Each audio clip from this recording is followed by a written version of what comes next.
Hello everyone and welcome back to Doon Officers Academy. For RAMC examinations we were doing antonyms और वो हम antonyms के जो questions की अगर बात करें so we were discussing those questions जहाँ पे आपको straight away आंसर पूछा जाता है. As such there are no options given to you. ये यूजुअली आप 2010-11 की जब आप पेपर लास्ट ईयर के जब देखते हो अराउंड 12-13 तब आपके आते थे where one word was given to you और उसके आपके सिनोनिम या एंटोनिम निकालने थे. बट अभी जो पैटर्न देखा गया है मोस्टली उसमें ऐसे क्वेश्चंस आते हैं where a word is given to you and उसके आपको सिनोनिम या एंटोनिम जो भी आप निकालोगे वो ऑप्शंस के बेस पे होंगे, राइट. पर ऐसा नहीं है कि ऐसे टाइप के क्वेश्चन नहीं आते. So practice as much question as possible. Prospectus में ऑलरेडी आपको 7 साल के पेपर दिए गए होंगे तो try to solve those questions as well.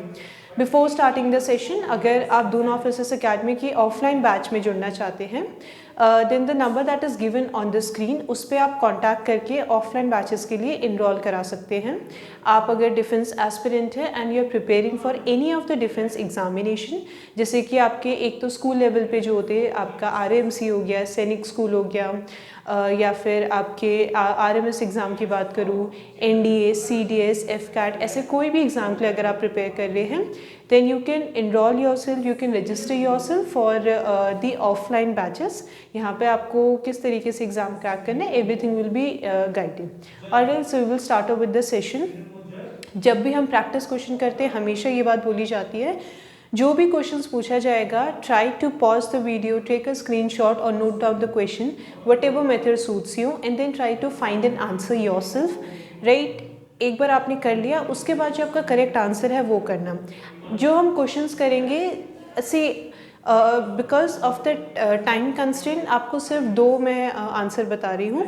उससे ज़्यादा अगर आप निकाल सकते हैं उसी पर्टिकुलर वर्ड के synonym as well as antonym आप निकाल सकते हो. Try to do that as well. Alright, now the first question that we are doing is जो पहला वर्ड आपको दे रखा है that is cruel. Now this is a word you must have come across. ठीक है, क्रूल का मतलब क्या होता है पहले तो first try to understand what is the meaning of a word. अब देखो ये इस टाइप के क्वेश्चंस में आपके पास ऑप्शंस बहुत लिमिटेड हो जाते हैं. द रीज़न बीन जब आपको एक सेंटेंस में वर्ड यूज़ करके दिया गया है so you can figure out the meaning और you can find out the antonym और सिनोनिम फॉर अ वर्ड क्योंकि कॉन्टेक्स्ट के साथ दिया गया है. पर इसमें if you know it well and good, if you don't know it तब आपके पास कोई ऑप्शन नहीं है. तो क्रूल का मतलब क्या होता है जब आप इंटेंशनली किसी को हार्म करते हो, right. So when you intentionally force someone और व्हेन यू इंटेंशनली फोर्स और पुश समवन फॉर सफरिंग और या फिर आप क्या कर रहे हो उन्हें कॉन्शियसली हर्ट कर रहे हो, राइट. तो यू आर बीइंग क्रूअल. ठीक है, अब right. So now we know the meaning of cruel. ठीक है, क्रूअल का मतलब क्या हो गया when you intentionally cause pain, intentionally causing pain to someone or you cause either pain or when you cause suffering. ठीक है, जानबूझ के लोगों को क्या करना, दुख पहुंचाना, चोट पहुंचाना. when you hurt someone intentionally then you are being cruel. ठीक है, अब इसके एंटोनिम क्या हो सकते हैं, right. You must have come across words like mercy. ठीक है, और मोर ओवर यहाँ पे जो अप्रोप्रिएट वर्ड होगा वी रिक्वायर एन एडजेक्टिव. ठीक है, तो समवन हु इज मर्सीफुल का मतलब है जो क्या करता है लोगों की they are very forgiving people. ठीक है, they basically try to forgive people, they tend to forgive people या फिर वो basically लोगों के लिए चीज़ें क्या करते हैं आसान करते हैं, they try to help them. Alright, so one of the antonym that you can use for the word cruel is merciful. ठीक है, अच्छा क्योंकि ये एक common word है so take this as a homework. पहले तो cruel के try to find out at least one synonym, एक तो at least synonym निकालो और एक और एंटोनिम निकालो. ठीक है, alright. As I told you earlier one of the best way to enhance your vocabulary is newspaper reading. आप वहाँ पे पढ़ रहे हो, चीज़ें समझ रहे हो तो पैसेज की तैयारी हो जाती है, कॉम्प्रीहेंशन की तैयारी होती है. एंड RAMC में रीडिंग सेक्शन के 2 क्वेश्चंस आते हैं। The number of questions always very, कोई फिक्स आपके मार्किंग नहीं है, पर आपके नंबर ऑफ क्वेश्चंस वेरी करते हैं। एटलीस्ट एक पैसेज और एक स्टैंजा हमेशा से ही देखने को मिला है, राइट। सो रीडिंग हैबिट आपकी हो जाएगी, वहाँ से करंट अफेयर से आप अवेयर हो जाओगे। And lastly you learn new words and you learn them with context, कि कहाँ पे इस्तेमाल किया गया है, तब आपको चीज़ें ज़्यादा बेहतर याद रहेंगी, right. So at least find one more antonym for cruel as well as one synonym for the same word, right. जो भी क्वेश्चंस में वर्ड आ रहे हैं, make a table and then 2 column बना लो, one is for the antonym and one for the synonym, right. At the time of revision these notes are really helpful for you, alright. तो एक हमने सीख लिया, मतलब सीख लिया, और एक खुद आप अपने एंड से ट्राई करो, alright. Now let us move to the next question. I hope this part is clear, ठीक है। नेक्स्ट क्वेश्चन पे आते हैं। नेक्स्ट क्वेश्चन है आपका एग्नी। वर्ड आपको क्या दे रखा है? एग्नी।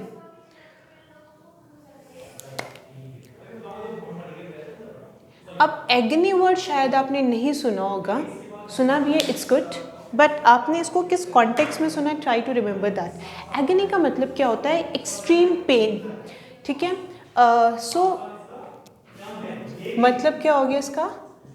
एक्सट्रीम पेन, ठीक है। Now this is what the term agony means, ठीक है।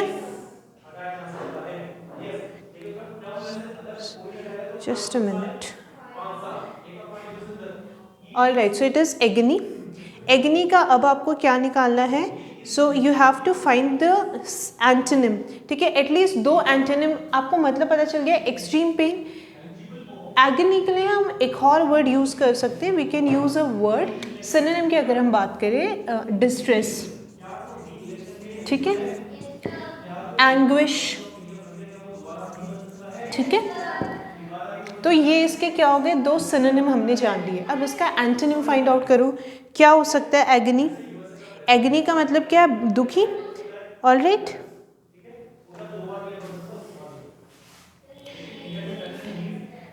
अच्छा, एक्सट्रीम पेन 2 तरीके से हो सकते हैं। One can be the physical pain and it can be a mental pen, ठीक है।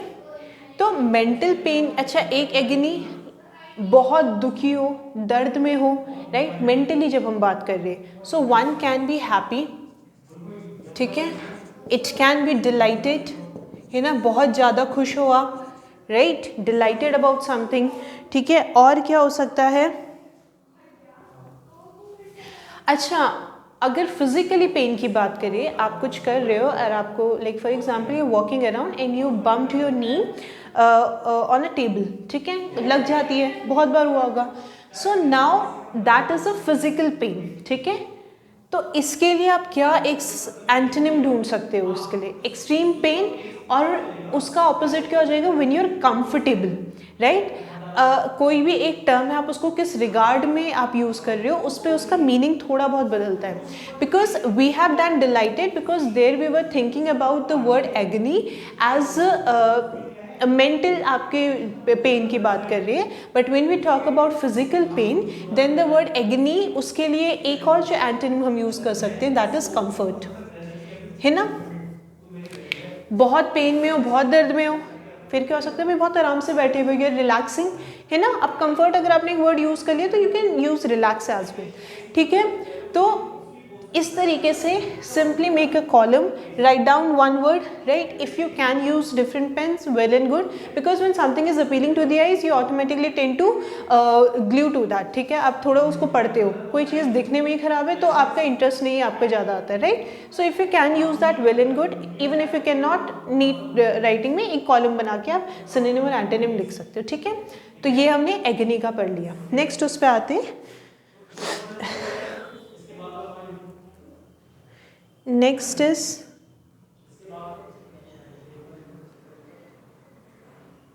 बर्ली।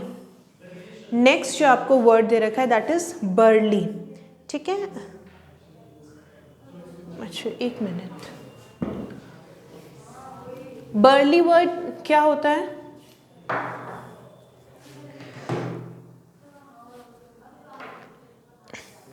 बर्ली जो वर्ड होता है उसका मतलब होता है कोई भी चीज़ जो क्या है, बहुत अच्छे तरीके से बनी है, राइट, सिस्टमैटिक वे में, something which is very usually with buildings we use the term burly, right, something which is well constructed.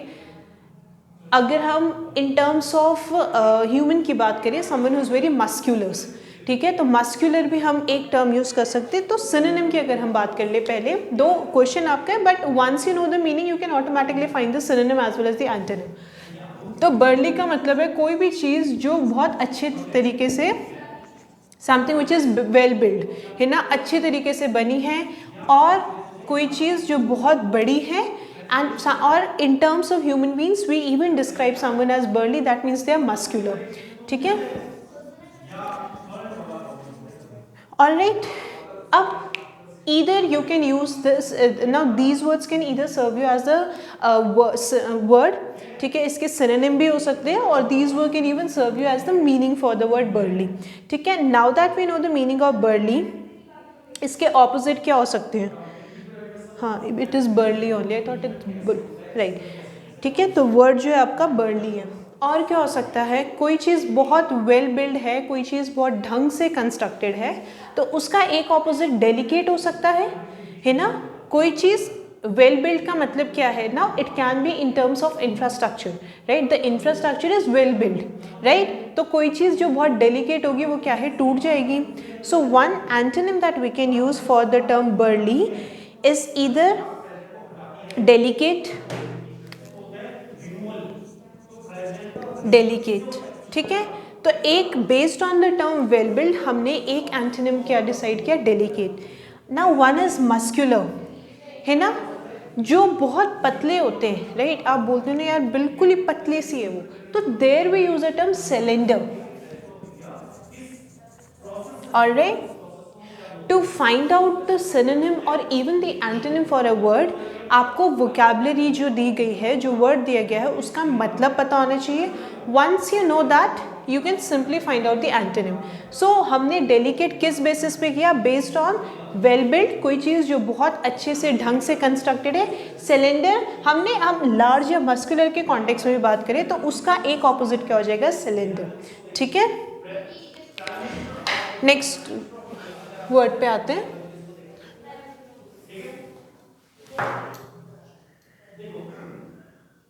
Next word है आपका हॉटी, ठीक है। अच्छा, एक और चीज़ हमने होमोफोन्स किए हैं, मतलब फ़ोन का मतलब क्या है, साउंड से रिलेशन होता है। Homo means word same, there are words sound जिनका सेम होगा बट उनकी स्पेलिंग और उनका मतलब अलग होता है, ठीक है। So similarly for the term haughty, इसका मतलब क्या होता है,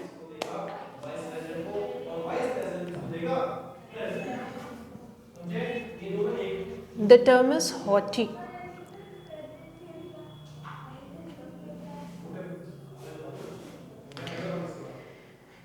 हॉटी का मतलब होता है जो समथिंग विच इज सुपरफ्लुअस, ठीक है, कोई चीज़ जिसका बस एक, दो it is not actually superior to something, but एक क्या है, उसका इस तरीके से उसकी रेपुटेशन बनी है या फिर इस तरीके की मिसकंसेप्शन है कि they are basically superior to something, ठीक है। ये एक्चुअल में केस नहीं है। जैसे कि कुछ लोग होते हैं, they act as if they know things, they act as if they are more experience, they are more wise, पर जैसे जैसे आप उनसे बात करते जाते हो और आपको तब पता चलता है कि भाई he is not the person what he seems और व्हाट ही शोज, है ना। तो उन्होंने क्या है, एक फसाद है उसके आगे। मतलब फसाद का मतलब क्या होता है कि कोई चीज़ जो देखने में सामने से कुछ और है बट अंदर उसके कुछ और है। फसाद आप यूजुअली बिल्डिंग के टर्म में यूज़ करते हो कि बिल्डिंग के आगे जो चीज़ें होती है ना, तो वो because that is your first impression. आप एंटर करते हो तो जो आपको सामने दिख रही है चीज़ें बिल्डिंग के आगे, दैट इज़ योर फसाद। When we use this term in terms of people, तो उसका मतलब क्या है कि सामने से वो कुछ और है लेकिन बट अंदर से क्या है, they are something different, they appear to be something और they show as if they are superior to someone, but real में क्या है, they are empty people, ठीक है। तो एक टर्म, राइट, अच्छा एक टर्म जो हम पढ़ सकते हैं हॉटी के साथ, वन इज अच्छा, there is a term superfluous as well. Superfluous का मतलब होता है ऊपर ऊपर, अंदर उसके कोई सब्सटेंस नहीं है। और वी कैन इवन से, अच्छा we will not use the word facade because ये एक नेगेटिव टर्म है, whereas facade is as such not a negative term जब हम उसको बिल्डिंग के कॉन्टेक्स्ट में यूज करते हैं। तो one term that we can use for hot is superfluous, और someone who appears to be superior, ठीक है, appears to be superior but actually he or she is not, ठीक है। अब इसके लिए हम क्या टर्म यूज कर सकते हैं? आई थिंक ऐसा क्वेश्चन आया भी है। ऐसे कौन होते हैं? Someone who is very kind, someone who is very grounded, उसके लिए हम एक टर्म यूज करते हैं ना, we use generous, right. Any person who has substance, they वो कभी भी दिखाएंगे नहीं, you will know it, right. वो हिंदी में है कि खाली ढोल सबसे ज़्यादा आवाज़ करते हैं, राइट, समथिंग लाइक दैट। तो one term that we can use as an antonym for haughty is generous. और क्या हम यूज कर सकते हैं? We can even say modest, someone who is humble. अब देखो जेनरस और मॉडेस्ट जैसे अगर टर्म ऑलरेडी आ चुके हैं तो एक और एंटोनिम हम हम्बल भी तो कर सकते हैं, है ना, राइट। तो अच्छा, अगर सी 3 तो हमने ऑलरेडी लिस्ट कर दिए। एक काम करो, हॉटी के लिए एक तो आपका सुपरफ्लुअस हो गया, try to find one more, at least 2 synonym, ठीक है। हॉटी का 2 और सिनोनिम भी अगर आप निकाल सकते हो, well and good, alright. Now let's move to the next question.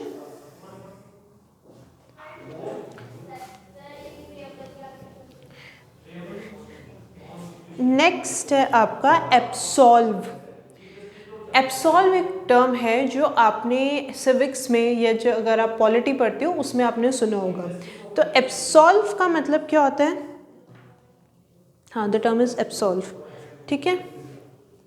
आपने ये सुना होगा the convict is absolved from all his, from जो भी उसके ऊपर के, फ्रॉम ऑल हिज केसेस, ठीक है। तो एब्सॉल्व जब आप चीज़ें करते हो तो basically you are freeing someone, जो भी उन्होंने गलत चीज़ें की हैं तो आप उसको क्या करो, उनसे फ्री कर रहे हो, right. So the term is absolve. Absolve, absolve का मतलब क्या हो गया कि basically you set someone free, right. Absolve simply means to set someone free. Either you set free, now that you have the, अब देखो मतलब पता चल गया, जब आप किसी को क्या कर रहे हो, फ्री कर रहे हो, तो जेल से क्या करते हो, रिलीज करते हो ना, तो आप उनको क्या फ्री ही तो कर रहे हो। So one synonym that you can use is release,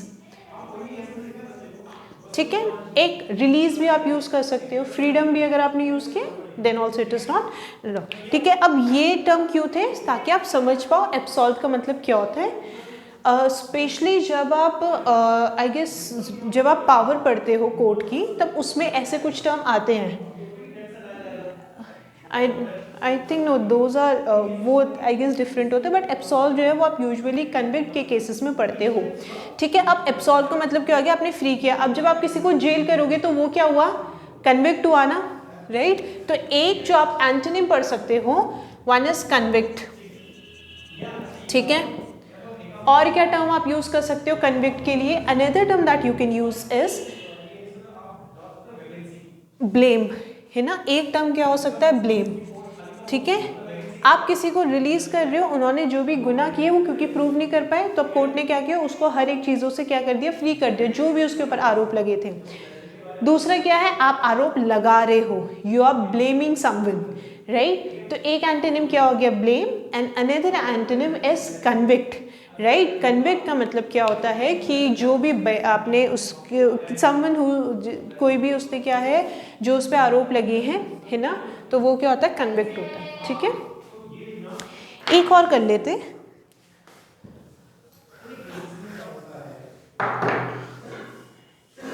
दूसरा जो आपका सिनोनिम है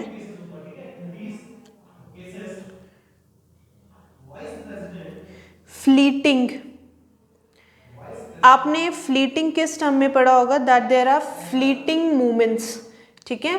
जिंदगी के कुछ ऐसे पल होते हैं, राइट। मतलब फ्लीटिंग का मतलब क्या हो गया, ऐसी कोई भी चीज़ जो बहुत जल्दी क्या है, ख़त्म हो जाती है, ठीक है, कोई भी चीज़ जो क्या है बहुत जल्दी ख़त्म हो रही है, कोई भी चीज़ जो छोटे ड्यूरेशन के लिए. So one fleeting simply means something which is of what short duration. कोई चीज़ जो क्या है कम चीज़ के लिए, या फिर कोई भी चीज़ जो बहुत जल्दी आपकी क्या है it passes quickly. Anything which pass quickly. Alright.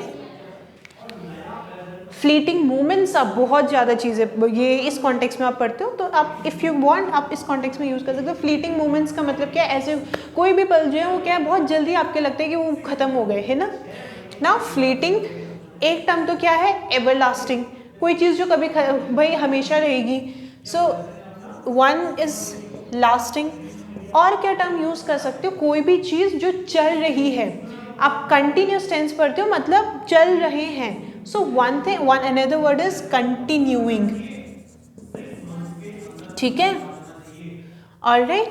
And please remember the spelling. It is CONTINUI. Continuous भी अगर आप करते हो then it is CONTINUOUS. I guess एक या दो बार ये RAMC में स्पेलिंग जब आपकी होती है ना, स्पेशली OU हो गया, EI वाले हो गई, ऐसे स्पेलिंग अक्सर पूछे गए हैं RAMC में, राइट. तो वो भी just go through them once. Alright. So these were अच्छा इस टाइप के जो सेट ऑफ क्वेश्चंस है that we have done. Now we will try to do questions in the sentence form, or else we will try to solve questions where one word is given to you and then there are 4 options. Alright. So try to solve as much questions as possible, because that will be really beneficial when you actually give the examination, right? Because you have already practiced enough. तो आपके लिए क्योंकि आप उस flow में हो तो आप बहुत आसानी से you can solve those questions, right? So this was all for today. Thank you and have a good day to you all.